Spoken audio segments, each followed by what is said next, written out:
नमस्कार, स्वागत है आपका। मैं हूं आपके साथ सुमित गुप्ता। आप देख रहे हैं महारो राजस्थान। बुलेटिन में बात आज होगी बेकाबू कार के कहर की।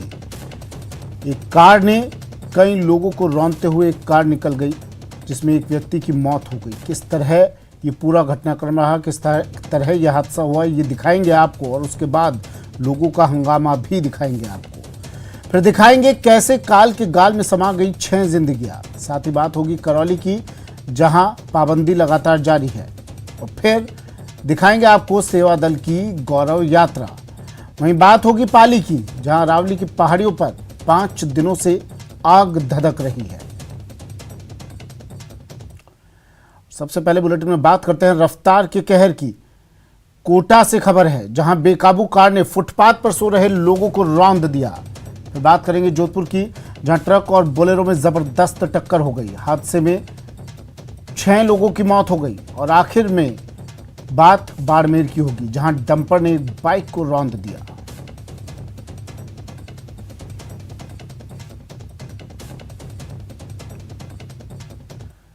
तो बेकाबू रफ्तार, आफत में जान। सबसे पहले कोटा की खबर आपको दिखाते हैं। एक बेकाबू कार फुटपाथ पर चढ़ गई। इस कार ने फुटपाथ पर सो रहे लोगों को कुचल डाला, रौंद डाला, और इस हादसे में एक युवक की मौत हो गई। एक की हालत गंभीर बनी हुई है। एमबीएस अस्पताल के सामने की देर रात की घटना है। अब नयापुरा थाने के बाहर लोगों की भीड़ जमा है। लोगों ने सड़क पर जाम लगा दिया है।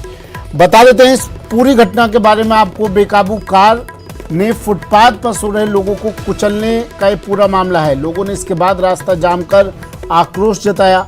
पुलिस कर्मियों और परिजनों के बीच हाथापाई भी हुई। इस हादसे में एक युवक की मौत हो गई है और एक महिला समेत एक बच्चा भी घायल हुआ है। एमबीएस अस्पताल के सामने की ये देर रात की घटना है। नयापुरा थाने के बाहर अब लोगों की भीड़ जमा है।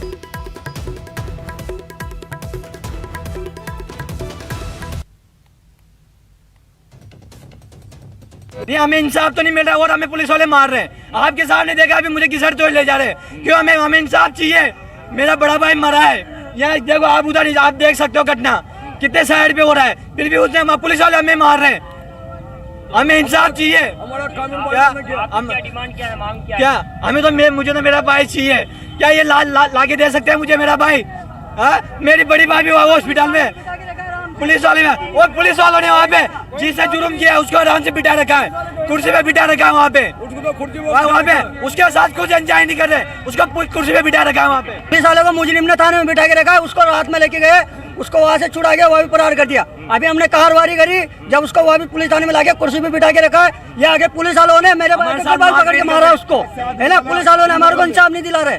पुलिस वाले और उसकी पुलिस वालों ने पैसा ले लिया उसके पास से, और पुलिस वाले उसका इंसाफ दबा रहे उसका। मेरे भाई की कोई कार्रवाई नहीं। रात को मामले में कुछ नहीं। इधर आके देखो आप, ये कितने साइड में है ना। तीन लाश। कोटा में तेज रफ्तार कार ने एक युवक की जान ले ली, बल्कि 2 अन्य गंभीर घायल बताए जा रहे हैं। एमबीएस अस्पताल के बाहर हादसे के बाद में स्थानीय लोगों में भारी आक्रोश है और परिजन न्याय की मांग को लेकर ये एमबीएस अस्पताल जो जाने वाला रास्ता है उसको जाम कर दिया है। हालांकि काफ़ी देर बाद पुलिस के अधिकारी मौके पर पहुंचे हैं, लेकिन पुलिस कर्मियों और परिजनों के बीच भी झड़प हुई और हंगामा हुआ। कुछ परिजनों से बातचीत करते हैं, बताएं। हमारी मांग है कि जो 6 छोटे बच्चे हैं उनकी जो है ना, उनकी हिफाजत कौन करेगा, मतलब हिफाजत।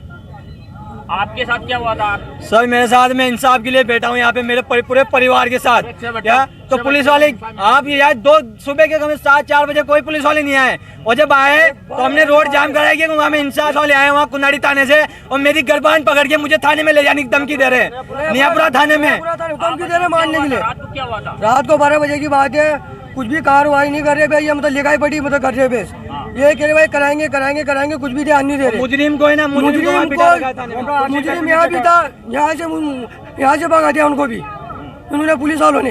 यही बात हो, ये कुछ भी ध्यान नहीं दे रहे। आज से लगा एक की तो मौत होगी, एक बच्चा है 7-8 साल का, वो भी घायल है, उसकी मम्मी का, उसका बचने का भी कोई ये नहीं है। मम्मी तो नयापुरा थाना की ओर जाने वाला ये जो रास्ता है ये एक तरह से जाम हो चुका है। हालांकि पुलिस की ओर से जवान जो यहाँ मौजूद है उन्होंने रास्ता खुलवाने का प्रयास किया, लेकिन परिजनों में भारी आक्रोश है। उनका कहना है कि पुलिस कर्मियों ने उनके साथ मारपीट भी की। हालांकि वो न्याय की मांग कर रहे हैं। परिजन है और स्थानीय लोग है वो गंभीर आरोप लगा रहे हैं और अभी भी जो है यहाँ रास्ता जाम किया हुआ है।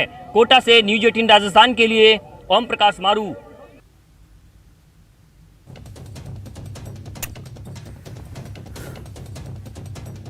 तो इस पूरी घटना के बाद न्यूज 18 के सवाल हैं कि आखिर जो कार बनी वो लापता कहाँ हो गई। दूसरा सवाल न्यूज 18 का सुरक्षा पर सवाल है। ये घटना वाले इलाके में क्या सीसीटीवी लगे हुए हैं?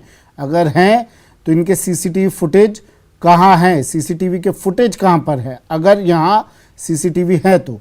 और सबसे बड़ा सवाल, कार कहाँ है लापता?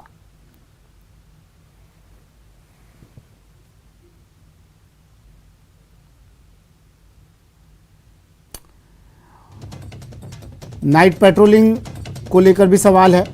नाइट पेट्रोलिंग कहाँ थी उस वक्त पर? जो गश्ती दल होता है वो कहाँ था? अगर था वहाँ पर तो उसको पता कैसे नहीं चला? इस घटना के बारे में पता चला तो कार चालक फरार कैसे हो गया? ओम प्रकाश मेरे सहयोगी हमारे साथ जुड़ गए हैं कोटा से।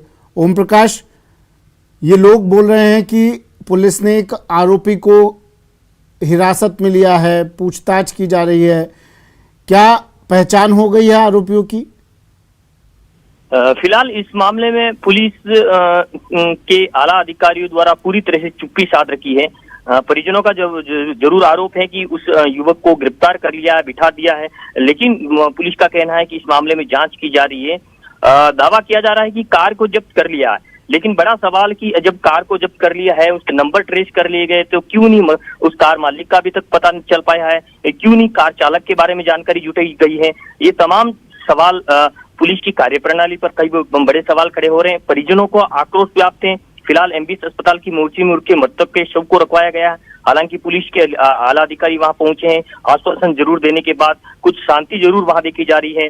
जहां जाम लगा है वो जाम एक तरफ करवा दिया गया है। हालांकि वहां जाम स्थल पर भी भीड़ जरूर जुटी हुई है। पुलिस के जवान मौजूद हैं, लेकिन मोर्चरी के बाहर पुलिस का जाब्ता तैनात किया गया। 3-4 थानों की पुलिस और 3 सीआई वहां तैनात है, पूरे मामले की जांच करने में जुटी हुई है। जी, कार आप कह रहे हैं, दावा किया जा रहा है कि कार जब्त कर ली गई है। अगर कार जब्त की होगी तो थाने में रखी होगी? जी, कार ब्लैक कलर की जो कार है जो आगे से क्षतिग्रस्त हो चुकी है, थाने में रखी हुई है। वो कार थाना परिसर में रखी हुई है, लेकिन इस मामले में ये कार किसकी है? अगर कार जब्त हो गई है तो कार मालिक का पता क्यों नहीं चल पाया है अब तक? और दूसरा सवाल ये भी साथ में ओम प्रकाश, क्या उस इलाके में सीसीटीवी फुटेज नहीं है कोई? वो सबसे व्यस्तम इलाका है जहां दर्जनों सीसीटीवी फुटेज है, क्योंकि वो कलेक्ट्रेट जाने वाला रास्ता है। कलेक्ट्रेट के पास चंद कदमों की दूरी पर है। नयापुरा थाना से ही चंद कदमों की दूरी पर है। संभाग का सबसे बड़ा एमबीएस अस्पताल के सामने की ये घटना है। हालांकि ये कहा जा सकता है कि जहां घटना स्थल है वहां सीसीटीवी फुटेज इसलिए नहीं कि वो एक स्कूल है और पेड़ के नीचे ये घटना हुई है, तो वहां, लेकिन आसपास कार आते जाते। ने खुद सरेंडर किया या पुलिस ने गिरफ्तार किया? किस तरह गिरफ्तारी हुई इसकी? कार का पता कैसे चला? कार्रवाई कैसे की पुलिस ने? जिस पुलिस अधिकारी इस मामले में जो चुप्पी साध रहे, उस आधार पे कहा जा सकता है कि जो परिजनों का आरोप है, उस आरोप में काफी सत्यता है कि वो जो चालक है उनको बचाने का प्रयास किया जा रहा है। फिलहाल जानकारी ये भी मिल रही है कि जो कार चालक है, जो कार मालिक है, वो काफी प्रभावशील है, किसी पार्टी का नेता भी बताया जा रहा है। हालांकि इस मामले में किसी ने पुष्टि नहीं की है, लेकिन प्रभावशाली होने के कारण उनको बचाने का प्रयास पुलिस कर रही है, ऐसा जो परिजनों का आरोप है। उस आरोप में काफी सत्यता हो सकती है, क्योंकि कई घंटे के बाद भी अभी तक आरोप जो कार चालक, कार मालिक के बारे में मीडिया को इसकी जानकारी नहीं देना, कहीं कहीं पुलिस की कार्यप्रणाली और अपराध नियंत्रण के दावों पर कई बड़े सवाल खड़े होते हैं। कितने लोग सवार थे कार में, ये साफ हो पाया? ये बताया पुलिस ने? पुलिस इस मामले में हालांकि कुछ नहीं बता पा रही, कार को जब्त करने की बात कर रही है, लेकिन जो परिजन है उनका कहना है कि कार में 2 लोग सवार थे और नशे में धुत थे। जो प्रत्यक्षदर्शी है वो ऐसा बता रहे हैं। हालांकि इस मामले में पुष्टि नहीं की है, लेकिन नशे में धुत होने के बाद वो तेज रफ्तार अनियंत्रित कार जो सड़क किनारे सोए हुए थे उन लोगों पे कार चढ़ा दी, जिसमें कोई प्रत्यक्षदर्शी जिससे आपकी बात हुई हो, और अगर नशे में धुत ये लोग बता रहे हैं तो क्या पुलिस ने जिस आरोपी को बैठा रखा है थाने में उसका मेडिकल करवाया अब तक? पुलिस तो इनकार ही कर रही है कि हमने किसी को बिठाया ही नहीं है। अच्छा। ये जो आरोप है ये परिजनों का आरोप है कि उसी समय जो कार चालक है उसको थाने ले गई थी और हमारे सामने बिठाया था।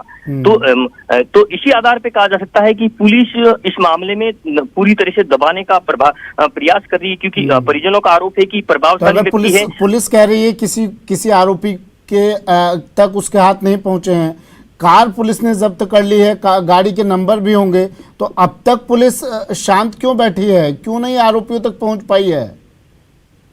फिलहाल पुलिस का ये मानना है कि अभी हम शांति व्यवस्था बना रहे हैं, मृतक के शव का पोस्टमार्टम करवाया जा रहा है, जो घायल है उनका इलाज करवाने में व्यस्त हैं और जल्दी इस मामले का खुलासा कर दिया जाएगा। कार को जब्त कर लिए, लेकिन कार मालिक का पता लगाने में अभी थोड़ा सा वक्त लगेगा, ये कहा जा रहा है, लेकिन ये ज्यादा वक्त वाली बात नहीं है, क्योंकि तुरंत कार मालिक का पता लगाया जा सकता है नंबर ट्रेस के आधार पर। ये कई बड़े सवाल है जो खाकी पर खड़े होते हैं। जो व्यस्तम इलाका है वहां इस तरह से जो है तेज रफ्तार कार सड़क पे सोए लोगों के किनारे सोए लोगों को जब रौंद देती है और फिर पुलिस वहां आती है समझाइश के बजाय उन पर उनके साथ मारपीट की वारदात को अंजाम देती है, तो कई बड़े सवाल है जो पुलिस पे खड़े होते हैं। माने ये निकाले जाए कि पहचान हो गई है आरोपियों की, लेकिन पुलिस छुपा रही है। अब बिल्कुल ये कहा जा सकता है कि न केवल पहचान हो गई बल्कि उन्होंने उनको कुछ लोगों को हिरासत में भी ले लिया होगा, जैसा परिजनों का आरोप है। लेकिन फिलहाल पुलिस इस मामले में एक आखिरी सवाल, 2 लोग इसमें घायल बताए जा रहे हैं, एक माँ और एक उसकी बेटी, उनकी हालत कैसी है?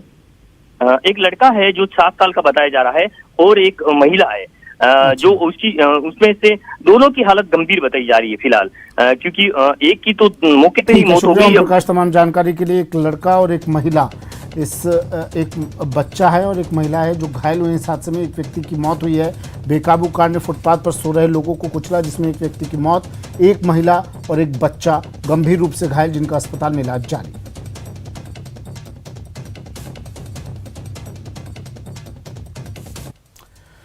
और खबर जोधपुर से है। जोधपुर में भीषण सड़क हादसा हुआ है। सड़क हादसे में 6 लोगों की मौत हो गई, 3 लोग घायल हुए हैं। ट्रक और बोलेरो की टक्कर हुई, मौके पर ही 6 लोगों की मौत, 2 गंभीर रूप से घायलों को जोधपुर रेफर किया गया, एक घायल का बिलाड़ा में इलाज चल रहा है। बोलेरो में सवार सभी लोग चूरू जिले के निवासी बताए जा रहे हैं। सड़क हादसा हुआ है जोधपुर में और 6 लोगों की सड़क हादसे में मौत हो गई। मौके पर ही 6 लोगों की मौत हुई, 2 गंभीर रूप से घायलों को जोधपुर रेफर किया गया और एक घायल का बिलाड़ा में इलाज जारी है। ये तमाम लोग बोलेरो सवार लोग चूरू जिले के निवासी बताए जा रहे हैं। सड़क हादसा हुआ, ट्रक और बोलेरो की टक्कर से यह हादसा हुआ बताया जा रहा है। बोलेरो चलते ट्रक में पीछे से जा घुसी और पूरी तरह से बोलेरो के परखच्चे उड़ गए और इस हादसे में 6 लोगों की मौत हो गई, 3 लोग गंभीर रूप से घायल हैं। 2 गंभीर घायलों को तो जोधपुर रेफर करना पड़ा और एक का बिलाड़ा में इलाज जारी है। बड़ी खबर जोधपुर से। मुख्यमंत्री अशोक गहलोत ने भी इस हादसे के बाद ट्वीट किया, अपनी संवेदनाएं जाहिर की, दुख जताया, कहा कि जोधपुर के बिलाड़ा क्षेत्र में हुए सड़क हादसे में 6 लोगों की मृत्यु अत्यंत दुखद है। शोकाकुल परिजनों के प्रति मेरी गहरी संवेदनाएं, ईश्वर उन्हें यह आघात सहने की शक्ति प्रदान करे और दिवंगतों की आत्मा को शांति प्रदान करे।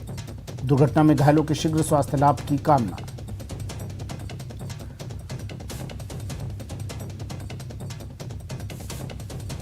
चंद्रशेखर मेरे सहयोगी जोधपुर से फोन लाइन पर जुड़े हुए हैं और सुबह से तमाम अपडेट्स आप तक पहुंचा रहे हैं इस खबर पर। चंद्रशेखर, 6 लोगों की मौत सड़क हादसे में और 3 लोग घायल, घायलों की फिलहाल क्या स्थिति है, अपडेट क्या पूरे मामले पर? देखिए सुमित, अगर बात करें तो घायलों की जो स्थिति है, जिला कलेक्टर हिमांशु गुप्ता ने बताया कि उनकी जो स्थिति है वो अभी स्थिर है, वे खतरे से बाहर है। हादसा गुरुवार और शुक्रवार की मध्य रात्रि को हुआ, जब एक बोलेरो ट्रेलर के पीछे जाकर घुस गई। इस हादसे में 6 लोगों की मौत हुई है। इस हादसे में उदय प्रताप सिंह, मंजू कंवर, प्रवीण सिंह, दर्पण कंवर, मधु कंवर और चैन सिंह की मृत्यु हुई है। वहीं जो है इस हादसे में 3 लोग घायल हुए हैं जिनका इलाज अस्पताल में चल रहा है। फिलहाल जो जिला कलेक्टर हिमांशु गुप्ता और एसपी अनिल कयाल जो है घटनास्थल यानी कि बिलाड़ा पहुंचे हैं। ये हादसा जो है लापरवाही के चलते हुआ, तेज गति के चलते हुआ, जो बॉलर कैंपर बॉलर कैंपर थी वो तेज गति से जो जाकर जो ट्रेलर के पीछे से जाके अंदर घुसी थी। इस दौरान ये हादसा हुआ है। पूरा परिवार जो है जयपुर से नागने मंदिर दर्शन करने के लिए जोधपुर की तरफ आ रहा था और इस दौरान ये हादसा हुआ जिसमें एक ही परिवार के 6 लोगों की मौत की दुखद घटना सामने आई है। जी, और घायलों की कंडीशन के बारे में पता चला चंद्रशेखर? जी, जैसा कि दो बताए जा रहे हैं, 2 लोग गंभीर रूप से घायल हुए हैं, क्रिटिकल सिचुएशन है उनकी और इसलिए उन्हें जोधपुर रेफर किया गया। जी, बात करें तो जो 2 लोग पहले एमडीएम रेफर किए गए, उसके बाद जो तीसरा व्यक्ति था उसे भी जो है एमडीएम रेफर कर दिया गया है। जिला कलेक्टर हिमांशु गुप्ता ने बताया कि स्थिति उनकी जो है स्थिर है। फिलहाल अगर बात करें तो मथुरादास माथुर अस्पताल के जो है सघन चिकित्सा वार्ड में उनका इलाज जारी है और खतरे से बाहर बताए जा रहे हैं। जी, इनके परिजनों को सूचना दे दी गई, परिजन पहुंचे? जी, फिलहाल परिजन जोधपुर पहुंच नहीं पाए, लेकिन इनके परिजनों को जो है पूरी घटना की जानकारी दे दी गई है और वे जो है यहाँ जोधपुर पहुंचने वाले हैं। और अगर बात करें तो जिस प्रकार से 6 लोगों की मौत हुई है उनके शव को जो है जोधपुर के मोर्चरी में रखवाया गया है और घायलों का इलाज जारी है और घटना की जो है पूरी जांच चल रही है। जी, ठीक है, शुक्रिया चंद्रशेखर तमाम जानकारी के लिए।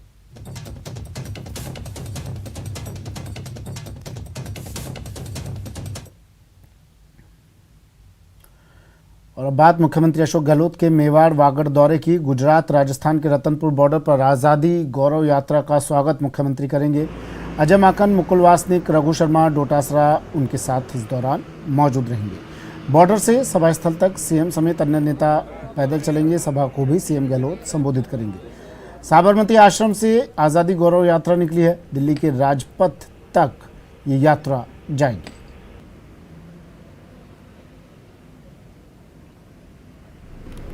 अहमदाबाद के साबरमती आश्रम से शुरू हुई और हर जिले में, हर तालुका में, हर ब्लॉक में बहुत ही शानदार रिस्पांस यात्रा को मिला है। एक नया वातावरण गुजरात के अंदर भी बना है। लोगों को समझ में आया है जिस तरह की घटनाएं नियोजित तरीके से हिम्मतनगर में, साबरकांठा जिले के अंदर सांप्रदायिक ताकतों के द्वारा पैदा की गई है। लोगों को समझ में आने लगा है कि जब जब ये घटनाएं होगी तो चुनाव नजदीक होगा, तब क्यों होगी, ये बात लोगों के समझ में आने लगी है। अभी आपने देखा होगा सद्भाव का वातावरण जिस तरह से बिगाड़ने की कोशिश हुई, वहीं से हमारी यात्रा निकल के आ रही है। ये लोगों को समझ में आ रहा है कि सद्भाव का रास्ता ही देश की प्रगति का रास्ता है और वो मैसेज हम देने में कामयाब रहे। अब करीब 40-42 दिन राजस्थान में चलेगी ये यात्रा, उसके बाद हरियाणा, दिल्ली और राजघाट तक एक लंबी यात्रा है। और मकसद यात्रा का जो हमारी कांग्रेस प्रेसिडेंट सोनिया गांधी जी के मन में था कि देश में अमन और शांति कायम रहे, आज़ादी के दीवानों और हमारे महान स्वतंत्रता सेनानियों की कुर्बानी को हम देश की नौजवान पीढ़ी तक पहुंचाएं, हम उसमें कामयाब रहे। 2 दिन से पाटीदार नेता जो है वो पार्टी से नाराज चल रहे हैं। कोई नाराज नहीं है, कोई भी नाराज नहीं है, सब मेरी बात होती रहती है सबसे।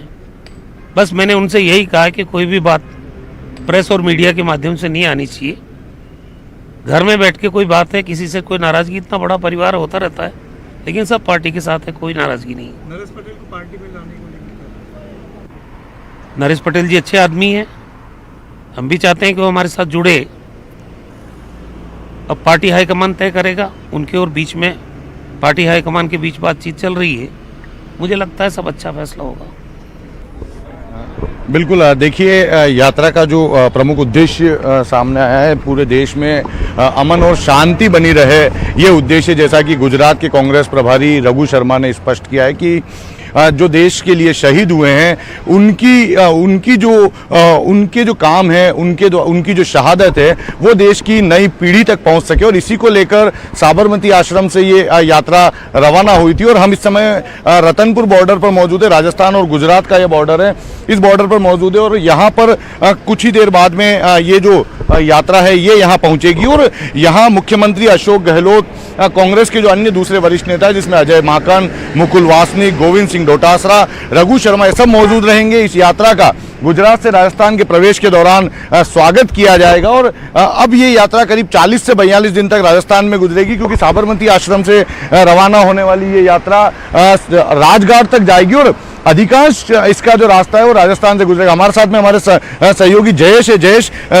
डूंगरपुर में किस तरह की तैयारी है और क्या इसका मकसद सामने आ रहा है? देखिए, जैसा कि कांग्रेस के नेताओं ने बताया है कि जो आज़ादी का जो महत्व है, कांग्रेस आज़ादी में जो कांग्रेस के लोगों ने जो योगदान दिया था उसको बताने के लिए, आज की पीढ़ी को बताने के लिए कांग्रेस सेवा दल की ओर से ये राष्ट्रीय स्तर की दांडी यात्रा निकाली गई है, जो 6 अप्रैल से साबरमती अहमदाबाद से शुरू हुई है और प्रतिदिन 20 किलोमीटर एवरेज चल करके आज ये अपने 10वें दिन डूंगरपुर, जो रतनपुर बॉर्डर है, जो गुजरात और राजस्थान की सीमा का बॉर्डर है, यहाँ तक पहुंची है। यहाँ पर इनका राज्य स्तरीय समारोह करके इस दांडी यात्रा का स्वागत होना है। इसके लिए यहाँ पर बहुत बड़े पैमाने पर तैयारियां की गई है। सीएम अशोक गहलोत के साथ में पीसीसी चीफ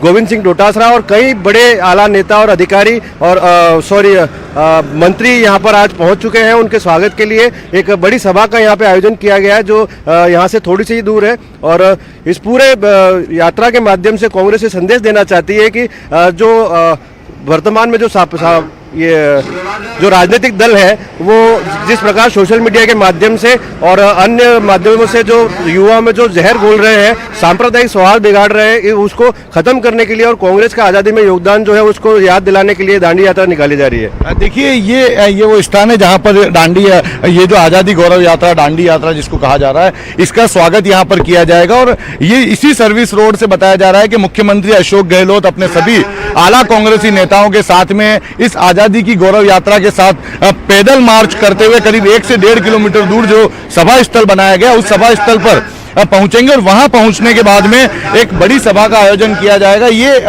राजस्थान में आज 6 अप्रैल को ये साबरमती आश्रम से ये यात्रा शुरू हुई थी, और आज इसका राजस्थान में प्रवेश हो रहा है। इसका अधिकांश समय जो है वो राजस्थान में बीतेगा। करीब 40 से 42 दिन ये यात्रा राजस्थान में रहेगी। एक संदेश देने की कोशिश की जाएगी कि कांग्रेस जो कि पिछले आजादी के 75 वर्ष। कमलेश, क्या जानकारी?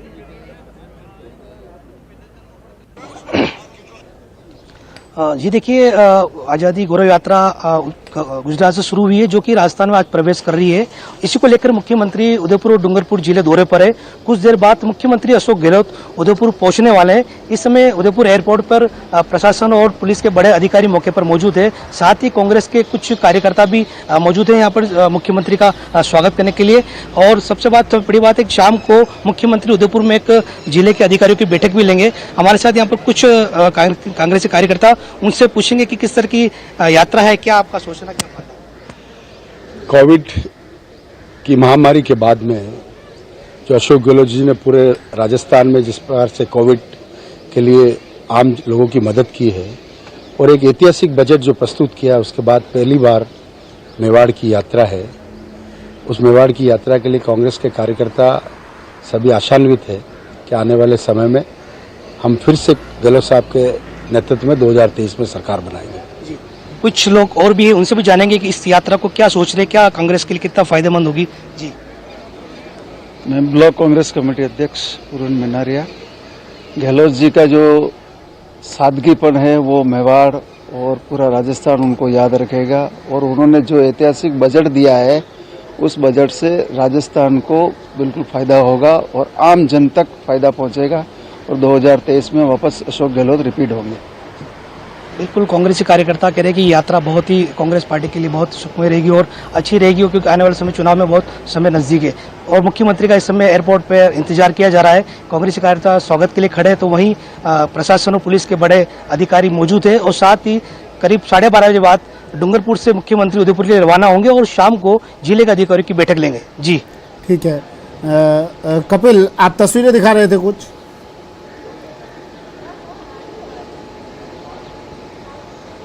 बिल्कुल, देखिए आप ये रतनपुर बॉर्डर है जो कि गुजरात और राजस्थान का बॉर्डर है और यहीं से ये यात्रा राजस्थान में प्रवेश करेगी। यहीं पर राज्य स्तरीय समारोह आयोजित किया जा रहा है जिसमें इस यात्रा का जो स्वागत है वो मुख्यमंत्री अशोक गहलोत करने के लिए कुछ ही देर में पहुंचेंगे। सेवा दल इस यात्रा का मुख्य आयोजन करता है, तो ऐसे में सेवा दल के कई कार्यकर्ता सब यहाँ पर जो जहाँ स्वागत स्थल है यहाँ पर मौजूद है। राजस्थान के कार्यकर्ता यहाँ पर पहुंच चुके हैं और गुजरात के जो सेवा दल के कार्यकर्ता हैं इस आज़ादी गौरव यात्रा के साथ में साबरमती आश्रम से रवाना हुए। आज इस यात्रा का 10वां दिन है और जैसा कि गुजरात कांग्रेस के प्रभारी रघु शर्मा ने बताया था कि गुजरात में इसका बहुत अच्छा रिस्पॉन्स देखने को मिल रहा है। 10 दिन में ये यात्रा करीब 200 किलोमीटर से ज़्यादा का सफ़र तय कर चुकी है और राजस्थान में ये यात्रा करीब 600 से 700 किलोमीटर का सफ़र तय करेगी। करीब 40 से 42 दिन तक ये यात्रा राजस्थान में रहेगी और उसके बाद में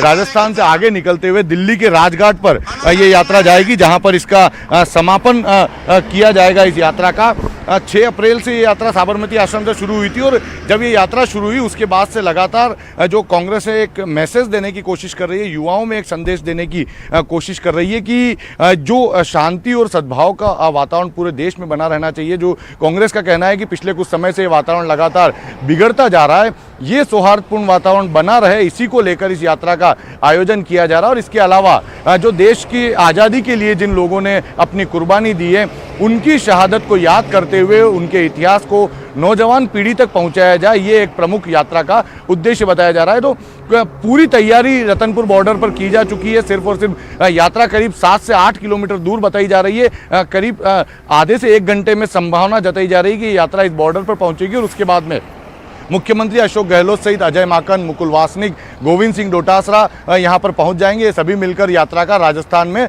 प्रवेश करते हुए स्वागत करेंगे और उसके बाद एक भव्य सभा का भी आयोजन होगा। ठीक है, शुक्रिया कपिल, तमाम जानकारी के लिए, तस्वीरें दिखाने के लिए। अपडेट आपसे लेते रहेंगे, इस यात्रा से जुड़ी हर तस्वीर हम दर्शकों तक पहुँचाते रहेंगे। कमलेश, आपका भी शुक्रिया तमाम जानकारी के लिए।